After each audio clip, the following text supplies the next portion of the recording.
I've never shared this with anybody publicly. There's so many things happening in this conversation right now. 1,000 years from now, people are going to be looking at this podcast saying, so this was the breakthrough. If this was SportsCenter, that would be like such a hot take. Skip Bayless would have no idea. Stephen A. Smith would have no idea what to say if you drop that down. That is so good. Yeah, this is my third bottle. So I misunderstood the instructions and the premise of the podcast interview. The joke I always say is like, how'd you learn so much? Got to drink a lot.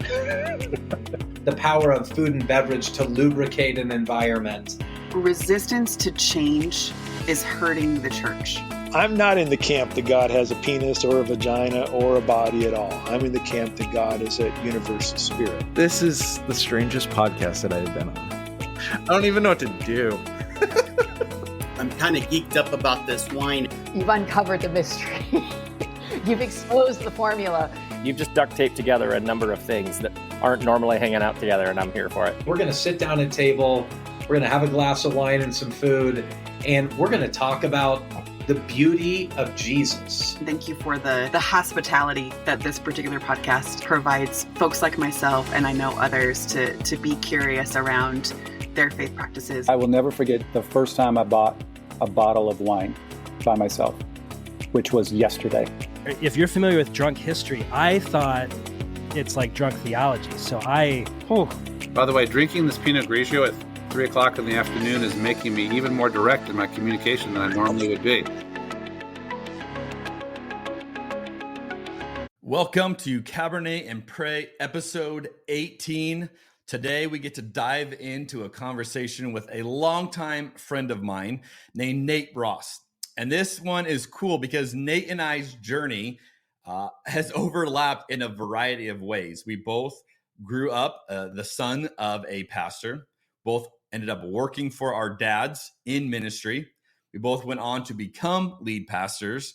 And then we both stepped away from the lead pastor role and are now pursuing something else. And so literally I've walked with Nate through so many of these seasons together, and he is just one of my favorite people. And I thought it would be so fun to get to unpack his journey with you today. A little bit about Nate. He was born in the Midwest. He lived in Vegas as a teenager, and he settled down in the booming metropolis of Sellersburg, Indiana, which is 8 miles north of Louisville. He's married to Ruthie. They have 3 kids together. He had been in local church ministry for 17 years.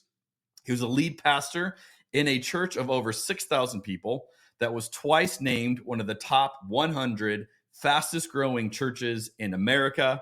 And then last year, he stepped out of his lead pastor role to start an organization called Moments to Movements that is all about helping leaders navigate personal and organizational change. Nate is one of those guys. He is immensely likable, which is interesting with the story he's going to tell. And it's just a guy that exudes love. And when you're with him, you're encouraged. You like him. You're just like, I want more of this guy. He's got so much to offer. And I hope you enjoy episode 18. All right. Welcome to the podcast, Nate Ross. Hey. So great to have you. This is fun. A lot of times I interview people I don't know already. So it's my first introduction. Nate and I go way back. This is a bro of mine. So I'm excited. This is more like just for me, like to catch up with a good friend of mine. And I'm recording it in case you say anything brilliant. Oh, boy. Which you've been known to do. So I just view this as you and I having a glass of wine together, and we're just going to record it, and we'll let people listen in, and hopefully you'll drop some of your truth bombs that you normally drop, and we're all just going to write them down and then be better for it. How's that sound? Hey, I'm game with it, man, and just a chance to catch up with you. This is a mutually selfish thing, man, to get to hang with you and catch up and chat with you. So this is great. All right. That sound, Nate, means we need to talk about what we're drinking. I'll go first. I'll describe it, and then we'll see what you do with this. All right. Today, I am drinking a 2019 Thorn Clark Shotfire Shiraz, that's a fun wine to say. This is what they call Syrah from Australia. For those of you who are like, what's a Shiraz? It's a Syrah, but when you're in Australia, you got to do things a little fancy. So that's what I'm drinking today, a delightful, bold red. As I was tasting this, I got blackberry, plum, olive, leather, and vanilla bean. So I'm getting lots of fun things. Nate, what are you drinking today? So this is why I picked this one. One, it's the only bottle of wine I had in my house. So that's why that does help it, help you select a little bit.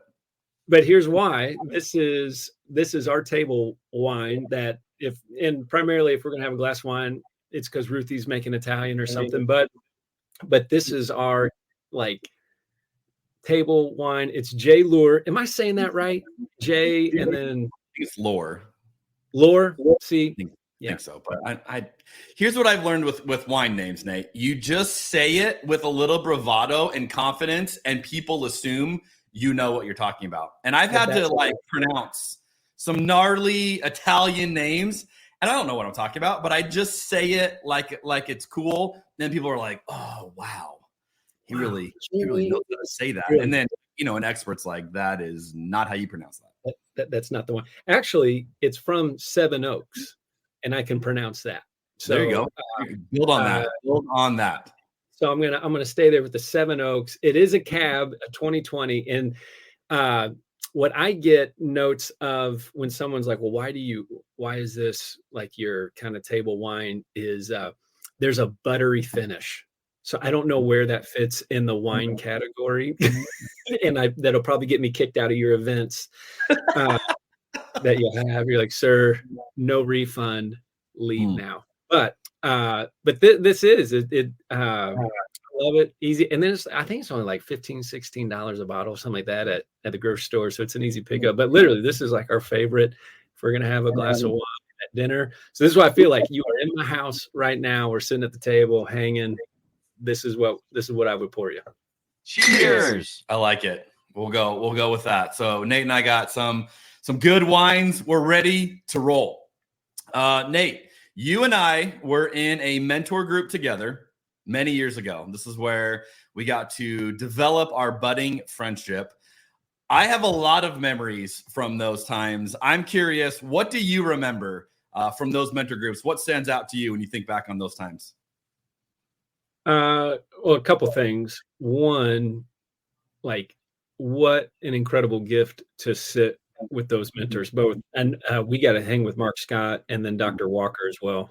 Both at the Blessing Ranch, one in Colorado, one in Florida. But to me, because I'm such a relational people, it's like, if I can be with the right people, that makes everything. And so for me, my biggest takeaway is there was so much wisdom that was shared. And there's so many times, even remembering how you guys would handle confrontation as a staff, the whole open hand thing. And, hey, I'm about ready to say something tough. I need you to receive this.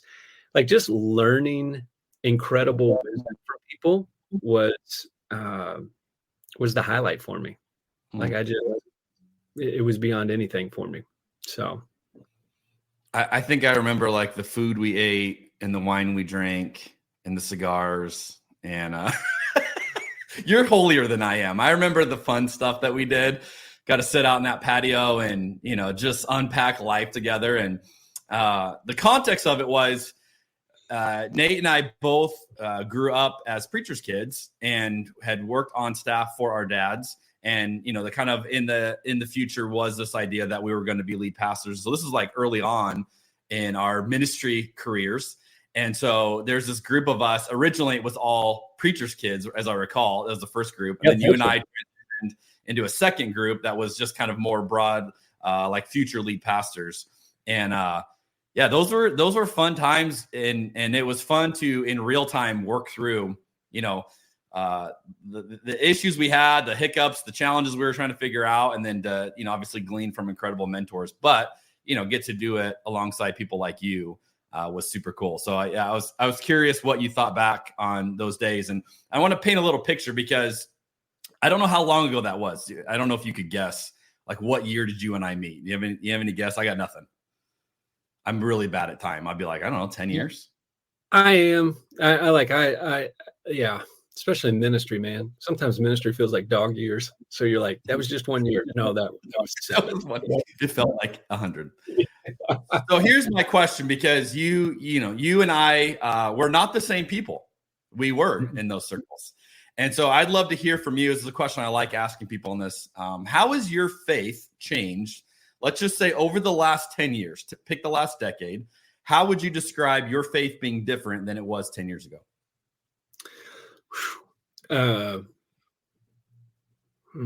Man. Yeah, I will say probably the biggest thing that has changed is my starting point from my faith. I really wasn't aware of it. I'm so grateful for the family I've grown up in. I'm so grateful for the work ethic.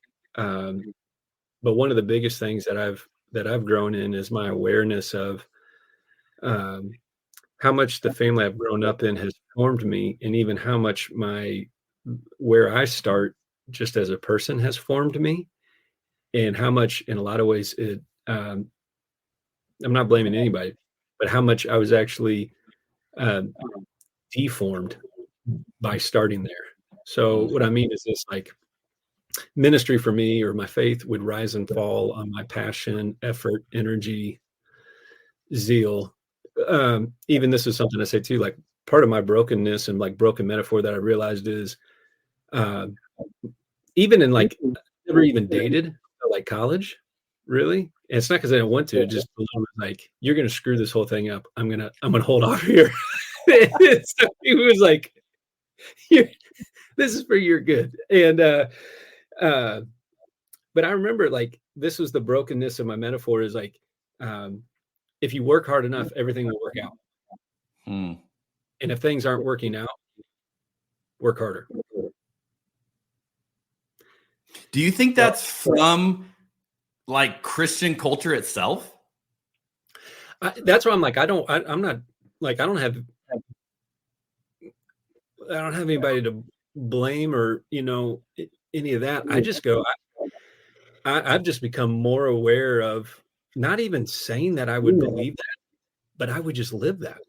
Like, this was my own, I don't know, self-righteousness maybe, or, like, just my MO, my starting point was always that. And part of it is because people reward drive or my charisma, like, I suck at social media. So I'm not trying to, like, point all roads back to me or something like that, or just like promote my highlight reel. But there was always a thing of like, that was the starting. And gradually what's just happened over and over again is there's been so many things that have not worked out despite me working harder. And the Lord's like, what are you gonna do with that? like how does that fit in your faith paradigm of, well, you're working hard and it's not working out. What's wrong with you? And that's really been the journey for me, even in this last season of stepping out of the lead pastor role. Don't regret it. Not sad that I did it, but just realizing, like, there's certain gifting and callings and things and even assignments that the Lord gives that it's like, this doesn't rise and fall on your effort and energy.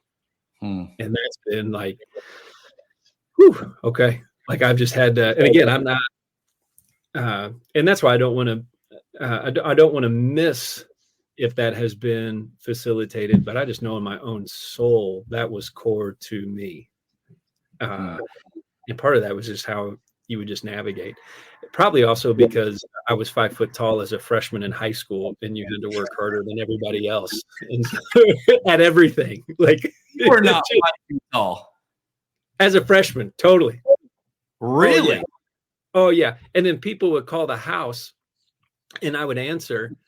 And I'd be like, hello? And they'd be like, Rachel, it's my sister. No, this is Nathan. Like, it just is this whole, like, So you're 5 feet tall and you had a high voice. I had high voice, late bloomer, April birthday. And so my best days of sports were in elementary, it was better than everybody then. And then 6th grade, it was just a disaster.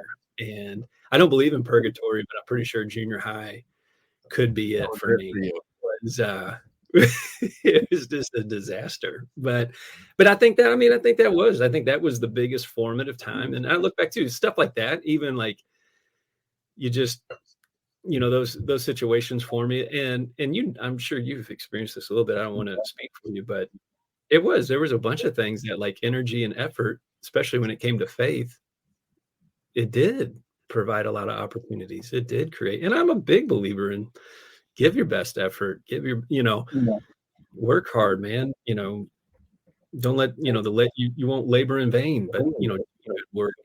But beneath it, faith wise, I really believed probably too much of the success was built on my effort rather than the faithfulness of Jesus and trust. I mean, you're making me think of like all of the, the conferences we used to go to all the time, and all of these, established, hey, I've arrived, I've made it, here's what I did. And I've looked over my notes from like conferences I would attend over the years, and it's all these action steps of like, I gotta be better at this, and I gotta do better at this. Oh. And there definitely is that undercurrent of like, yeah, just try a little bit harder and you'll be as successful as other people, and God's gonna bless it. Yeah. Yes. And then when it doesn't, I mean, that was the most disorienting season for me, as a lead pastor through COVID. I mean, dude, I've never been so disliked in my life. And that was part of the thing that I got to the core, to the root of it. I got one just phenomenal leadership coach that I've been journeying with for 2 years, and actually doing some work with him now. But, he made me write out the word dislike on a piece of paper. And we're talking, challenging stuff here, and put it in my pocket and walk around with it for an entire month. Whoa. And he was like, I want you to like, it was almost like a conscious journal of like, when that sense of dislike was there, what's going on in your soul. When this, like, why that sounds so powerful to me, knowing you, is that you're one of the most likable people I've ever met. And you are the guy, and I've always envied this about you. You are the guy that everybody that I know knows you. And you always will be like, oh, so-and-so. And I'd be like, Nate, I don't know who that is. You'd be like, well, my friend so-and-so. I'd be like, Nate, I don't know who that is either. And like, everybody. And if I ever drop your name of like, oh yeah, I was talking to Nate Ross, I mean, almost anybody would be like, oh, I love Nate. So like, that is just like, that's, the irony of you saying you're not good on social media. It's because you're so good in real life. You don't need social media. Social media is for the introverts who we lock up in social settings, but I can post, right? You are the guy like, why would I need it? I'm going to befriend every single person in that room, right? So that is so amazing that was what you were instructed to do, like knowing how likable you are. And so like, literally for me, I use social media to learn, not to connect. It's funny you say that. And it's not because I would be anti-connecting. I just don't, I don't message anybody. You don't need to. It's always this, I'm learning. I mean, that's why I watch your show. That's why I watch all the, everything where I'm like, it's my way to stay connected because that fuels my heart. But Dave Ryder is his name. He's just a great friend, and now, leadership coach, and get to be one of his associates is one of the things I do. And his big verse that he introduced me to was Proverbs 20, verse 5, where it says, the purposes of a person's heart are deep waters, but a person of understanding draws it out. And his whole thing is like, because you're just frantic. All these things are coming up, and it's not just COVID or any of that type of stuff. It's just, there's just seasons where, and he's like, Nate, it's not that people need to learn how to get deep. He's like, they just haven't had access to their deep waters yet. And he's like, and so that whole thing of dislike was me learning to get access to the deeper waters. And he's like, this is what continues to be, because really what I would find is this. So I was in a cohort with him, and then another Christian psychologist. So it was like taking organizational leadership with Christian psychology and bringing them together. And her name's Jules Wilhelm, and she would just call me out. She was like, "You're coping right now." And I'm like, "No, I'm connecting right now with people." She's like, and she would just watch it in a group setting. I would say something, and then someone would push back, and I'm like, "Well, you're probably right. I see where you're coming from, Jeremy." And she'd be like, "Why are you coping?" I'm like, "I'm not coping. Because I'm like, I'm not smoking cigarettes right now. I'm fine, right? I'm like, like, who I am. Like that's the only way people cope with stress or something." And she's like, "No, you cope way more than you realize, and you just relationally just kind of, hey, as long as everybody likes you and you're good, I'm good, we're all good." And then she's like, "But you're not good. You're not good. Like things are in you, and that's not good, and you're just making sure." And again, all of this has been this, look at the questions you're asking, Jeremy. All of this gets to the deeper things of the faith journey and what's getting revealed and what we've been living with, but we're not even aware of, or even given access, the ability to access it, and go, yeah, that's not good in me. That's not healthy in me. That's not of the Lord, it's just of the flesh or whatever. But yeah, so it's been a wild road. Why do you think more people are reluctant to do that work themselves? Because I think you and I have had similar journeys in a sense where, when I stepped away from being lead pastor, I felt this strong sense of I should not go run back into another role somewhere else. Like that would not give me the space to sit in that and ponder it and learn from it and grow from it. And, I think a lot of times people go from one wound to another wound, right? And would never spend the time to figure out, what am I feeling right now? What is it revealing to me? What am I learning about God? Well, all of this, because it's not pleasant, I would say sitting in that space was not at all pleasant, but that was the catalyst for me to become a different version of myself. And I'm biased. I would say a better version. I like this version of myself better. But it took sitting in that space. What do you think? Like someone's listening to this, watching this, they're like, "Oh, cool. I want to have that." And maybe they're recognizing their own need for that of I kind of relate to this. Maybe I'm coping.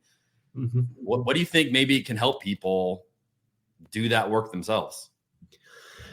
Well, I think one, some folks long for it, but even that verse said, it's there's a person of understanding that helps draw it out.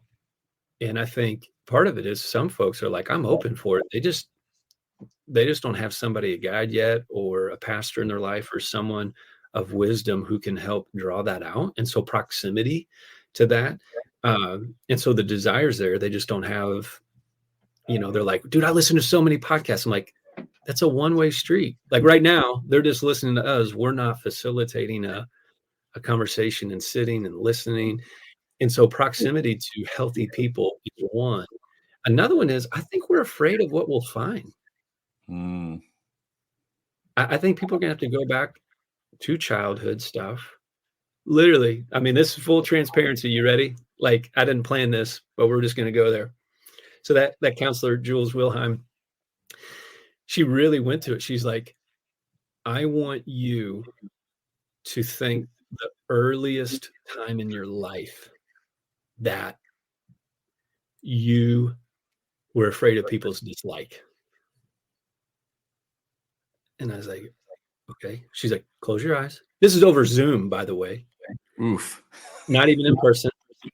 And okay. And I closed my eyes and I'm just thinking. And I went back to and the thing is, I joke about this story. This is what's so funny. I'll tell the story to people, and I've laughed for years about the story, but I had no idea what was going on in it.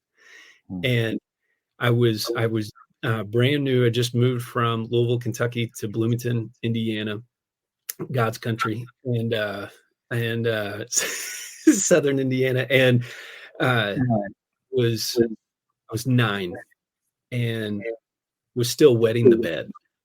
Super embarrassing, right? And so I would always go and play at friends' homes, but hey, we have something to do early in the morning. So I'd have to always leave at 11. Right. And this one time it was all the baseball players from our team that were staying over there. And I was like, I want to do it. My mom's like, I don't know, if you wet the bed there, this is gonna be. And so she lined my sleeping bag with plastic. I don't know what that was going to do for it, but it was like catch it or whatever. I mean, like, my mom was the sweetest, so she lines it. I stay up to like 4 a.m, thinking like I won't fall asleep, wake up at 6:30, and I had wet the bed. All the baseball players are asleep in the basement. So I go upstairs, I grab a Mountain Dew, and I crack the Mountain Dew and pour it all over myself. And I wake a buddy up. And I'm like, oh man, I poured Mountain Dew. I was trying to take a drink. I poured Mountain Dew all over myself. He goes, oh man, it looks like you wet the bed. I go, I know. Oh man, to like just to cover the mess. And she's like, one, that's very fast thinking, very good. And she goes, so let's now invite God into that basement with you.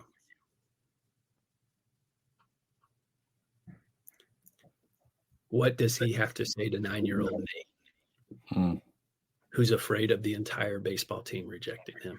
In a new town, very few friends. You're just trying to be like, you're just trying to, dude, I just start weeping, man. She's like, ask him what he wants to say to you right now.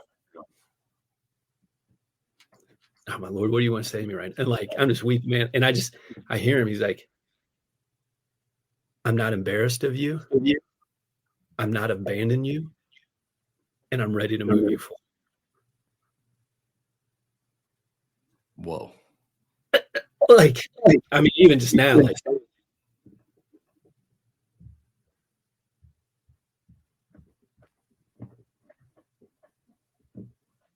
and I had like, I've told that story as a joke. It's funny. Like, I had no idea,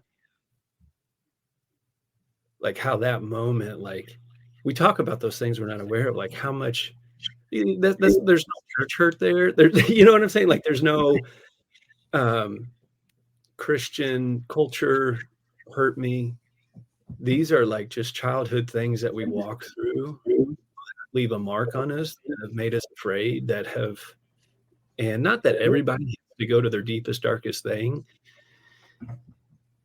but she knew, like, if you're really going to deal with this, you got to go to these experiences, man. And you got to have God speak into you. Like, not just some cliche scriptures, like, what does he want to tell you? And like, I can recite those clear as day, not because I'm articulate or whatever. That was the heart of God, is like, dude, I was with you there. And like, even in the future, like, I'm not embarrassed of you, man. Like, I didn't abandon you in that basement, and I'm ready to move you forward. And I just go, I think for a lot of us, we don't want to go there. We don't want to and like, and that's the thing, is some of us, we know those like those moments that did create that thing. Like, I wasn't even aware. She just asked a question. Think as far back as you possibly could. Like, that was it.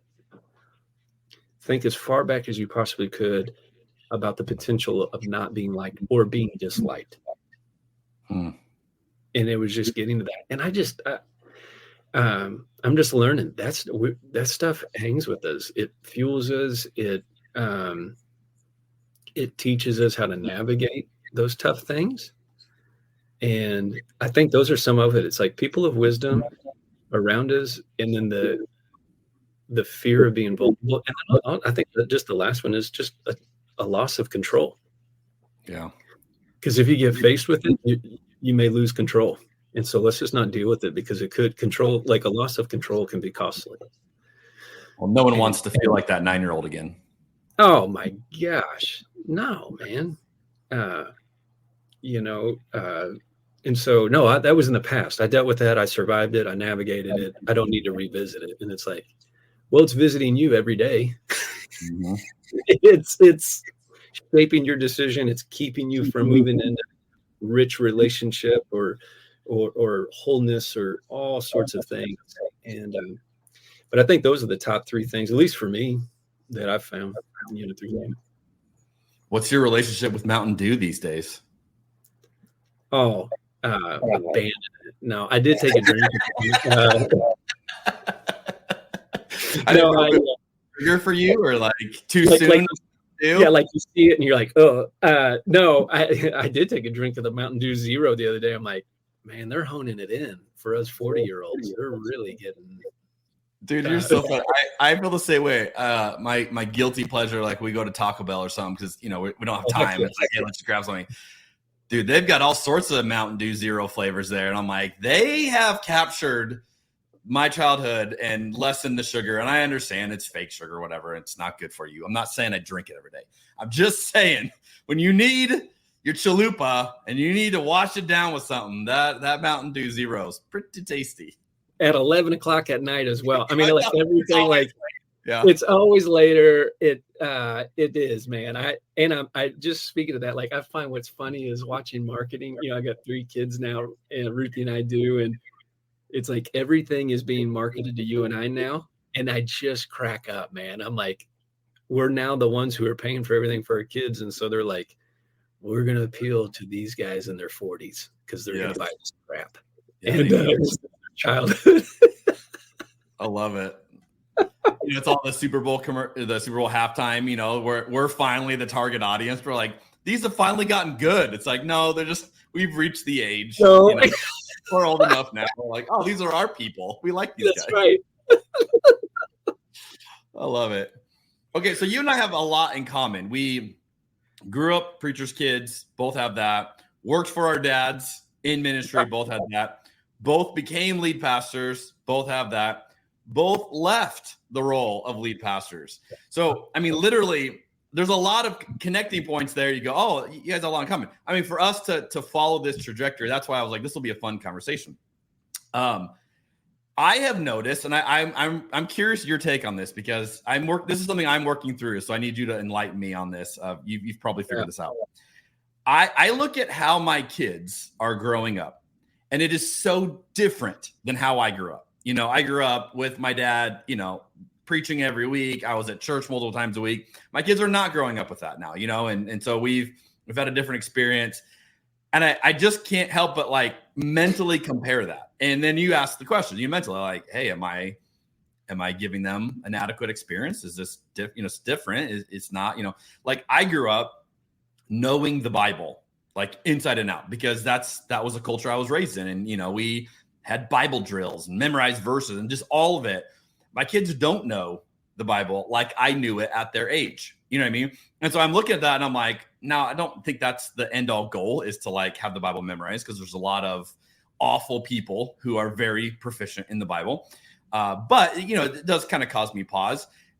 Because you have such a similarity in your own journey with your kids, do you ever have that thought? Like, do you look at your kids and how are you navigating how different they're growing up than the way you grew up? Oh, yeah. No, I think about it all the time. I'm like, I remember I memorized all the books of the Bible 2nd grade. This morning. Yeah, I don't have a vivid memory, but I probably did. I remember, but that was part of the Sunday night church thing. And, like what you said, Sunday morning, Sunday night, Wednesday night, that was the routine. And even this morning, I got up. Today's our first day back from spring break. And, got up, read, had my quiet time. And it was 1 Corinthians 15 and go down and wake up my daughter for 6th grade. And I'm like, hey, remember, because of Jesus, we don't labor in vain today. And, just trying to encourage her and, as we go back to work and different stuff. And she's leaving the house and she's like, yeah, Dad shared a scripture with me today. And Ruthie goes, oh, yeah, what was it? I don't know. It just walked out. And I'm like, awesome. I don't know. And you just New Testament, I think. And I'm like, I was waking her up. So I'm like, she's, like, Yeah, that was it. We'll say that was it. But it is, I do feel it. Two things. I do feel I'm going to have to pastor them differently, in the way of like meeting them, walking with them. And it really is, what's kind of fun is the hope is, at least for me, is it's really a return to that Deuteronomy 6 model. When you lie down, when you wake up, when you go to work, when you're doing like, it is this finding ways to bring scripture into this. Ruthie and I read a daily devotional thing together just to encourage each other, have stuff to talk about. And we're trying to share that a little bit with Lily as well, and reading stuff together. And I'm finding this is like, it's happened to ramp up compared to that idea of just a couple of times a week at church, because it was ingrained. It's like, we are going to have to forge a new path of family rhythms that on the way to travel ball, after travel ball, Lily, she doesn't do travel cheer. Her school team, they just won state for like their third time in a row. And so it's like, the cheer team for this, for the school is enough, like competitive enough, where it's like, we're not into all the travel stuff. But I'm going, people are going to have to go, dude, like, you're going to have to figure out, you're not going to wait for the idea that you're just going to get your kid to church and it's all going to change. It's like, you're going to have to change the entire rhythm of how much you were talking about this, the moments that you create, what you're putting, your time to. That has changed drastically. And then the thing is, for us, I'm not here to just raise the banner, but it's like, she's the only kid on the cheer team who doesn't have a phone. There is anxiety that's coming from not having a phone now that you got to like think about. And so our happy medium is we got her an Apple Watch, so we can lock it down. It gives the look that she does have a phone, but she doesn't. And at the same time, she can still text with the right friends, all the other stuff. And so but there's a whole thing of like, we're going to have to create this discipleship thing. And then we are going to have to be real intentional with the digital engagement. And you're watching this everywhere. I mean, even non-Christian folks are like, yeah, we got a problem. Like, we got a massive problem. So I think that's where, for me, I'm just stepping into it. I don't, and then, this all, because you got 5 kids, right? Mm-hmm. It's, they're not the same. None of them. Like how you're going to just, how you're going to walk and talk with, and what they, my older 2 are like super loving, and Zeke is a loving kid. But like, hey buddy, come give me a hug. And he'll like just lean into me. Like he's like, he thinks me, but I don't know about this whole hugging thing. And I'm like, buddy, and I'm like, just new styles. But I'm learning, like, this is going to have to be talked about way more than what I'm accustomed to. Cause you were getting that message 3 times a week growing up. And now it's like, we're going to have to cultivate the message all the time. So, even to parents who, are watching this, listening to this, who are not in ministry roles, this is one of the top questions I get asked. Like when we do a communion event, we open up the Q&A, almost every time there's a parenting question of what the heck, how do we raise our kids? Where for a lot of people too, the evangelical church as it is no longer an option, for a lot of reasons. And so they're going, hey, we don't feel like that's going to do it. And then they're trying to figure out, like, how do we do that? And it's very tricky. One thing I'll just say, and this is going to sound like a sponsor is speaking in here. I don't get paid for this. I should. And if they're listening, I would. I'm not above it. But have you heard of the Gabb phone? GABB? No. I'm going to drop this for you, Nate, and for anyone listening. I'm writing it down. And Gabb, if you're listening as well, call me. But Gabb phones I think they're actually a Mormon company. But they are basically, they look like smartphones, but they're not. So they can do all the basic phone features, but they lock them down as far as what they're able to do. And then very heavy on the way the parent, restrictions can work. And so what we decided, so our older 3 each have a Gabb phone. they are 12, 13, and 15. Because that way, if they're out at an event or whatever, they want to call, they want to text, they can do all that. They have the phone, right? But it does no social media. It does none of the, the crazy stuff, limits, like even like video chats, doesn't do that. And so for us, that's been a very good, happy medium. Now, again, if we said to any of them, hey, would you want an iPhone? All of them would be like, yeah, dump this stupid Gap phone, right? But we've kind of found a good, happy medium where this allows you to still connect, but we're keeping you from that. And my goal is just like, I'm going to keep you with a Gap phone as long as I physically can. And, my 15-year-old, obviously our oldest, he's the one that pushes it the hardest. And I'm like, look, the rest of your life, you're going to be inundated with all this stuff. I'm like, just be a kid right now. And I'm like, I'm not trying to like stop you from experiencing the world. I'm like, you're going to have the rest of your life to deal with that. I'm like, but you're 15 right now. Like, just enjoy being 15. You'll never go back to this. And so maybe check it out. It sounds like you got to with your Apple Watch. I'm sitting here. I'm trying to find it. Like I took a picture of this and I'll probably miss it, but there's Rainn Wilson. It's amazing that you're quoting that. And I must have lost it, but Rainn Wilson just promoted a book I was just following on social media. I think it's The Anxious Child or The Anxious Generation.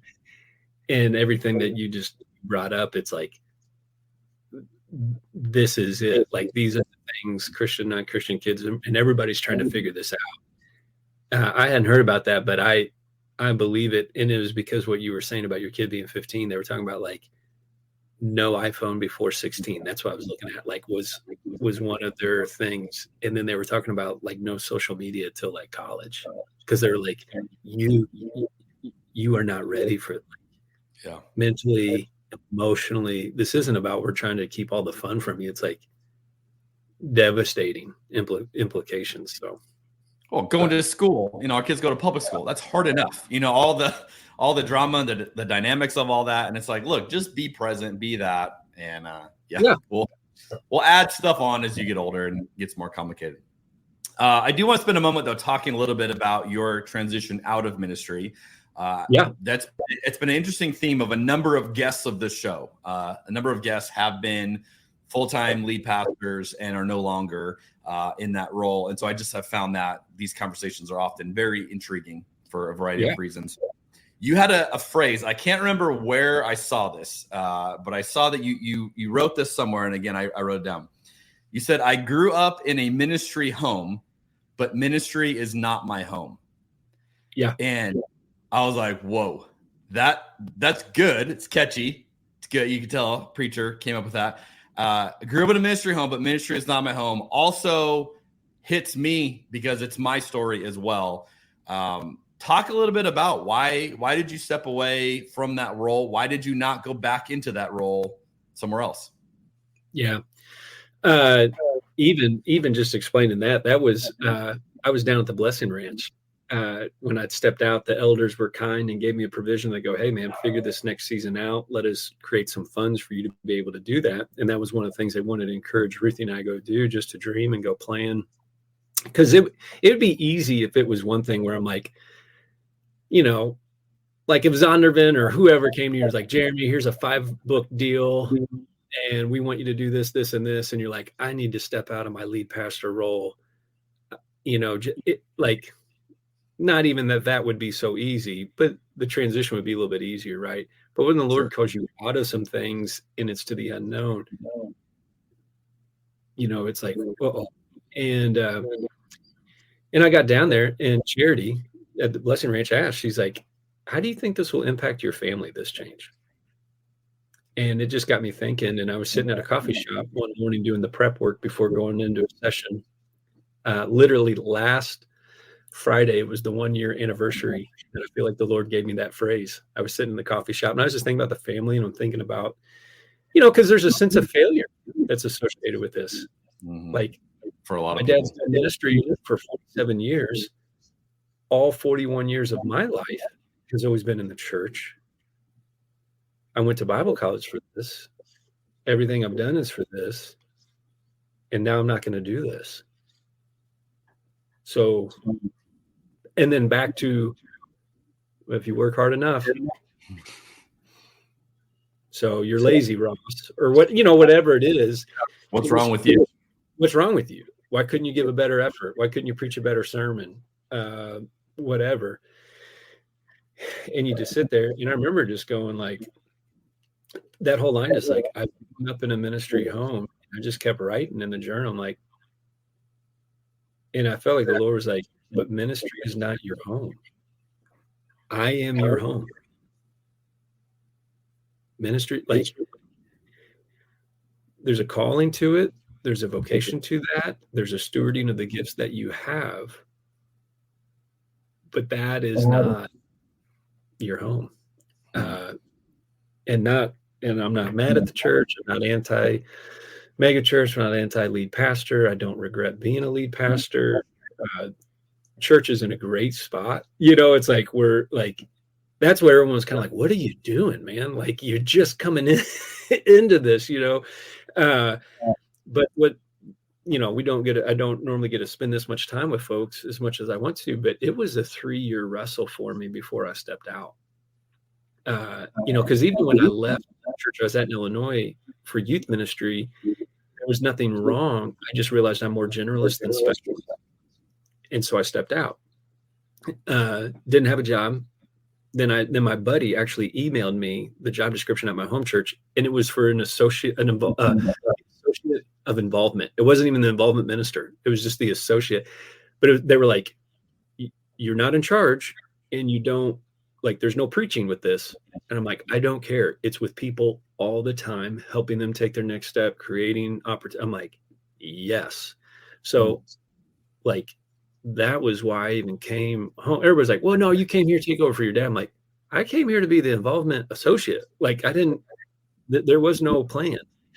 And then it, kind of roles just kept moving into it. The biggest thing for me though was, and you talk about you and I being different. That's part of the gifting is it's like, you don't need to be somebody else. You need to live in the gifting that God has created you in. I love John Thompson in his book, Convergence. He's a pastor up in Canada. I've gotten to know the last year and really amazing thinker. He said, Jesus lived by this kind of like these 3 frameworks. I thought it was great. His spiritual gifts, spiritual disciplines, and then obeying the promptings of the Holy Spirit was how he worked. His whole book on the convergence, we want a movement of the Spirit, but he's like, we got to understand how the Spirit works within that. And the hardest part for me for those 3 years, I was the lead pastor for 5, but the majority of my time was spent writing sermons, which I'm not against sermon writing, but that was probably maybe my 3rd best gifting, but demanded my most time. Mm-hmm. And how I'm wired, if I had time, I'd show you my culture index score. Basically, it just revealed like I was on my way to burnout. Like, I was burning twice as much fuel as I had in my tank. I was not getting to do things I was wired. And the elders were fine. I was bringing in guys like Mike Bro and Ephraim Smith because I'm like, I can't spend this much time by myself preparing a sermon. Preaching is a monologue, not a dialogue. And then when you have to recover, you recover by yourself. Mm-hmm. And some people are like, I know, that sounds amazing. And I'm like, they're like, that's why I got into preaching. And I just went, how I'm wired, and even what the Lord's created and called me into next. That was my biggest thing. Is now as I'm going for a couple of years, I'm like, okay, I've got to change this, or I got to tweak this. And really, what was happening was there was some gifting where I'm like, I'm not getting to do what I'm really best at. And I'm okay to go again. I don't think there needs, I think there was 2 things too. One, I needed to continue to change how it was structured. Like, I love Daryl Land in Jasper, Indiana. He's the lead pastor, planted the church, multi-site, awesome. And he won't preach more than 22 times a year. And even when they were 300, he hired a teaching pastor because he's like, if you love the environment we're creating and how relational we are, don't make me preach every week. Don't make me preach all the time. He's like, and he coaches the freshman basketball team at Jasper High School. Right? And it's like, Here's how I'm wired. And the church is flourishing. And he's like, and I got a teaching pastor who's better than me. He's like, I don't care. And it's just this. And so you had that, but then ultimately I was going to need to continue to tweak that overall. But really my biggest thing is I love, and I told Ryder this, my leadership coach, he's like, just say it, dude. Don't worry about what the next season is or what the business is, or, I wouldn't start, Cabernet and pray. I'd start bourbon and Bible is, yes, we need this sister podcast. Let's do it. Like I'm in the land of bourbon. Bourbon and Bible. That is fantastic. But, but he goes, just say it. And it felt like failure when I said it, but this was the epitome of it, of why I stepped out. I said, I would rather help a leader with their thing than lead my thing. And it just saying it just felt like, I'm not a leader. This is failure. I didn't work hard enough. It's not working out. And he just goes, well, that's what I do. He's like, you want to do what I do? I'm like, Dave, I don't mean to insult you, man. I didn't mean it that way. He's like, no, he was high up in Motorola, and Zurich Insurance hired him to redo HR for North America. I mean, like all this incredible stuff. But he's like, I love helping leaders lead their thing. And that's just really, for me, that step out of it was, I realized I'm like, I have to pay more attention to that framework of like, I've got to stay way more in my spiritual gifts. And I still speak, right? I like preached for a buddy in Illinois last month, preaching for a friend in Chicago next month, a couple other times this summer. It's like, I do it and I do enjoy it. And I preach in their series, like you come alongside it, right? It's like, you bless them, you have a gift, you use it. So it's not on the shelf, but it's like this idea that the only way you're going to preach is you have to be the lead pastor. There's no preaching. It's like, I think that is a misnomer that we're putting on folks. It was really the journey, but it was a 3-year journey just with myself of going, figure this out. What's wrong? Change this, do that. And it's like, no, this isn't the right fit for me. What was your favorite part and your least favorite part about the role of lead pastor for you? Oh, man. For me, dude, I and this is so funny. Like, I love the details of creating environments. And I'm not talking just church service stuff, but like we would do night of worship, because Southern Indiana, everybody came home at Thanksgiving. Instead of like in a big metropolis, everybody goes home, right? So everybody came home from college, and we would do nights of worship the night before Thanksgiving, and then have the church fast that day. So everybody's cooking food, but you're not eating, right? And then it was like this, we celebrated all that God did that year. And then this was like my favorite thing is there was one guy, John Baines, who got up at 5 a.m. and made breakfast for all the volunteers on Sunday morning for service in the back. Eggs, everything. And we would just recognize like lead servants in the church and surprise them. And then we would make like it wasn't even expensive, but like we would brag on them. And I made them an apron that said John the Baptist Baines on it. And the whole thing was like, John, you prepared the way for everybody. You were here before everybody. And him, then the next weekend he's in there making eggs with his apron on, and it was just this whole thing of like, and the place just, we'd call him up on stage and just thank him. Place just erupts, 95% of the room doesn't even know him. It doesn't matter. And just like this, creating these things and bringing them together, and the idea and the celebration of folks, it just like to get to do that stuff was for me, like, I just love that, man, of bringing that together. And really the hardest part for me was, and this, it doesn't matter what size church you're leading. The the weight and the loneliness, and not even just the loneliness. I think it's the cost of leadership that, because you're not going to make people happy. Stuff's always coming at you, and it was just hard. I mean, just the amount of time that you're by yourself, because I know you had student team, you had other roles and different stuff, and it's like when you move into that lead, like you keep moving away from people, and for me, I'm like, oh, like that's my lifeline. Collaboration.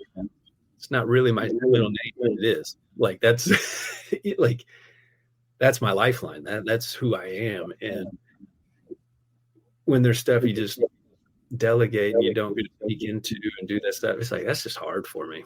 And then that's a lot of it. You're just you're away from things. Like, that's tough for me. Yeah. All right, let's come up for air. That's heavy stuff.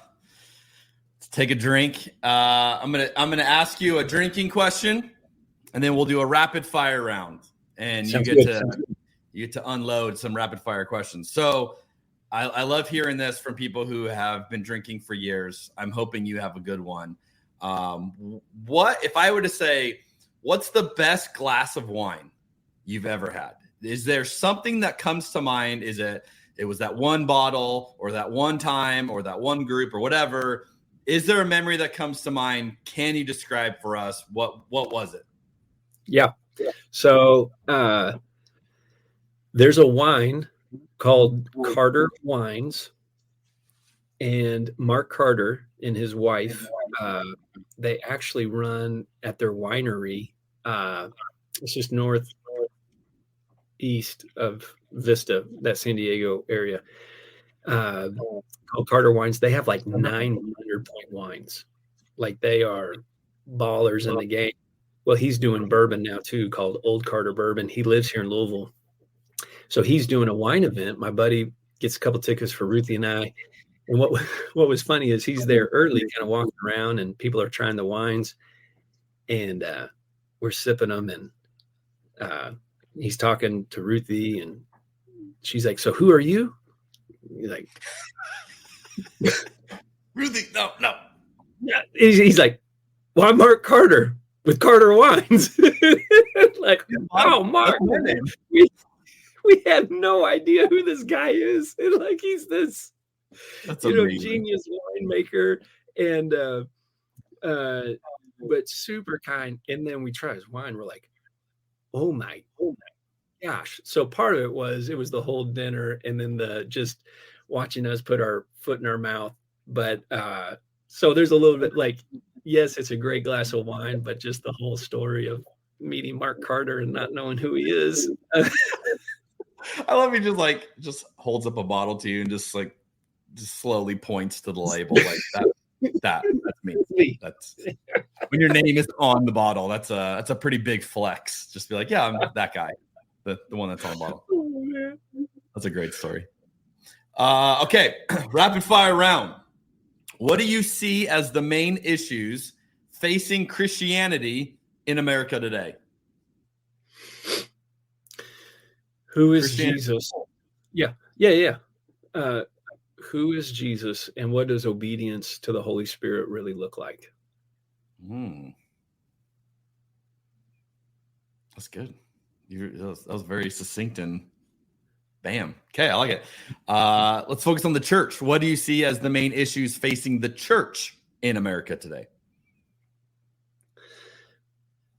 How do we actually make a disciple that's more than just program based? You mean we can actually make people look more like Jesus? Yeah, right. It's like, how do we live that? How do we embody that? Beyond and I'm not anti-weekend gathering, but just how does that not get all the attention from us? Right. And even right expectation, timeline expectation, philosophy of how we're equipping to walk alongside folks. But it's good. Yeah. What would you say is something blowing your mind right now?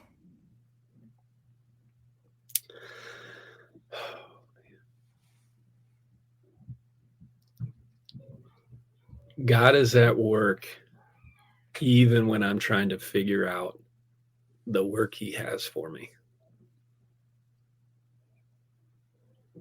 Like, I think you said it before we came on there, where you're like, I'm finding some stuff. We're still dialing it in a little bit. I'm like, I have a website. I'm doing some stuff.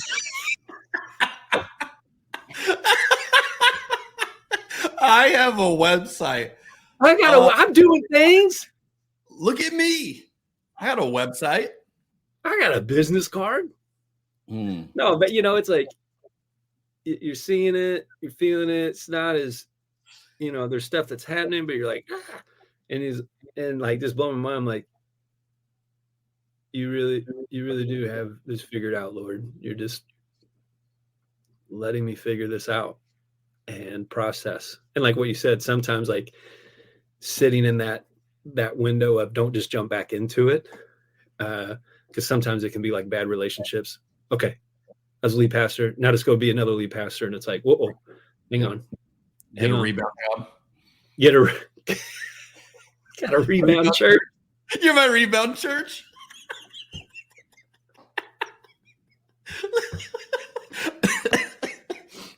I was going through some things and you look pretty good.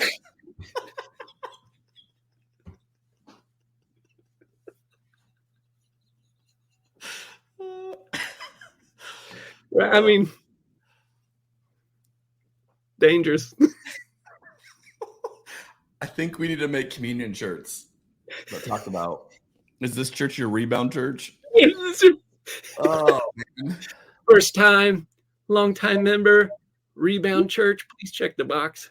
I'll be honest. I had a couple of rebound churches. I didn't go on staff there, but after things went south for us, it was like, all right, let's try to find this again. And, had a couple, it's like a bad breakup, you're a little on edge. And what's interesting is you talk about, I certainly relate with your sense of like, I got a website, but I don't really know, what I'm doing necessarily. I think one of the hard parts in my journey, and I suspect you would relate, when I was in the lead pastor role, things made sense. Like my life made sense. My job was meaningful. When you would someone ask what you do and you explain it, they're like, wow, that's noble. That is cool. And it felt cool. There was a satisfaction to the job. When I left that, it's like, I don't regret it either. And I don't want to go back either. But I do miss that feeling, and I wonder, is that feeling more of a drug than anything else, of like that numbs you, like, oh, look how great this is. And so there's many nights I lay in bed, I'm like, what am I doing? Like, what is this? What is, these days trying to explain to someone what I do, it's confusing. And half the time I'm like, depending on what context I'm in, I don't even know how to explain. And, a lot of times they look at me like, what is it you do? And you're all into weird stuff. And, it's like, yeah, I don't know how to explain it. So it's just interesting that that's your thing, you're learning it. And I suspect you and I, till we die, may not have that like we once had it. I think you're right. I mean, I'm literally just a year into it. And I'm a couple ahead of you. And, you can speak to this. Like, I would tell people if they would come on staff, I'd be like, hey, there's a 2-year culture curve here. And it's not because our culture was it's better than your culture. I go, I think if you go on staff at a church, or even if you go to work anywhere, it's like, I don't care what size it is. It's like, I think there's just a 2-year learning. Like, okay, we navigated this year. Now what did we not do? What did we, even how did things end when you left, all that type of thing. So you'll be able to give me wisdom on that, but it is. And there's like a bunch of things I'm excited about. I mean, I checked, what is it, April 8th or whatever it is, you got your next, tasting night. It's like, dude, those are so rad, man. Like, you get all these things. It's, you're not doing nothing, you're just going, but to your point, it's like, but it's not as succinct. It's just not as rigid. It's not as, consistent with any of that stuff. And it is challenging to your identity and what you've done. Yeah. What's a problem you're trying to solve? Really, for me, this is the sentiment of moments to movements. That actually came to me as the associate, but it's 10 years ago. But the idea of the organization is to help leaders navigate personal and organizational change. And really from the frameworks of navigating our deep waters, both personally, but then how do we create an organization that navigates the deep waters and profit and all this stuff? It's like, we got to pay attention to that stuff, but there's so much more to it. And so that's the big problem that I'm loving it, man. Like working with churches that have momentum. I'm working with churches that don't, coaching a guy that's an orthodontist that, it's like great friend, ministry hearted. And he's just like, I want my life to be an impact. And it's like, man, let's just dream about that. And so, but again, all those frameworks are going to apply. Everything's just in a customized setting. And that's as succinct as I can get it, is just helping people navigate personal and organizational change. That's good. What's something you're excited about right now? Right now, this is so rad. So two things. So Dave Ryder, my leadership coach, we've come together to do some things. So we're doing, we just started, but there's 6, maybe 7 business guys here in Louisville that we're meeting with once a month to do this very thing. So it's a cohort, and we just started. It's my first time to do it in the Louisville area. And like, I don't know, man. Like I know all the guys, they don't know each other. So it's kind of like your wedding day when you get all your friends together and you know them, but they don't know each other. And you're just watching them like sharpen each other and grow. And just the fun of that. And then we're going to do another cohort that we're really excited about. Some churches across the country where it'll be the lead pastor, the chairman of the elders, and the executive pastor together in a cohort. And going, teaching the frameworks, watching through this, and then they'll get to help shape each other, the churches will, and then we'll help them create their own organizational playbook based on this. So that way it's like, all right, we want to see deep waters come within the church. That takes a whole lot more time, intentionality, customization, and it's like, here we go. So it's one of those things that you're pumped about, and you're like, someone's like, well, give me a packet on that. Give me a moment. I got a website. Man. Love it. Oh, that's great. All right. Last question. Is there anything you'd like to add that I have not asked you about? Oh, man. No, dude, you got me talking about my 9-year-old self wetting the bed, dude. I if we're gonna go there, we went there, man. We went there. This hour and 7 minutes. I will think of you every time I drink Mountain Dew now, I think. Just start giggling. My friend Nate. Pour a little out for me. He's at the window of the drive-through. Put a little Baja Blast on the pavement. There you go. No, man, this has been fun. Well, Nate, I appreciate your time, dude. This has been a blast to catch up with you. Love what you're doing. So if people want to check it out, you have a website, momentstommovements.com, right? That's it. That's the best place to send them.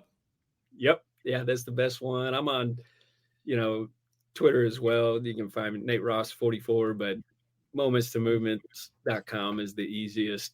And if anybody would love to chat or talk more, let me know. But I'm just honored to be on the show and grateful to be your friend, man. Well, the website looks good, dude. It's a website. When you built it, you said it to me. I was like, ooh, you look legit now. Nate, in all seriousness, dude, you are one of the guys. I think the world of you. I have watched you live out your faith for however long we've been friends. We didn't never figure that out, but I think it's over a decade, and easily. It's been cool to see how our lives and our stories have overlapped in so many of these areas, and then getting to walk this with you. And again, I hope people who are have been in this episode realize we both have stepped away from the ministry, but there's no bitterness there. There's no animosity. There's no hatred. There's a sense of like, hey, there's something new, and this is good. And I think we need to be able to demonstrate more of that. And so that's why I love people hearing your story and seeing how you're doing. And if you need a coach, you need someone to help you level up, Nate is an incredible guy. Maybe not your social media. He may not be able to dial in your social media, but he will help you figure out the 9-year-old version of you, and he'll take you there. So check out momentstomove.com. Thank you guys for dialing in to another episode. Whether you watched or listened, we're so grateful for you. We will see you guys all for the next episode of Cabernet and Pray. Thanks, friends. Thanks for joining us for Cabernet and Pray. We'd love to hear what you thought of today's episode or what you'd like to see more of in the future. You can email us at cheers@communionwineco.com. And if you like this episode, please consider leaving us a 5-star review wherever you listen to podcasts. You can also find us online at communionwineco.com.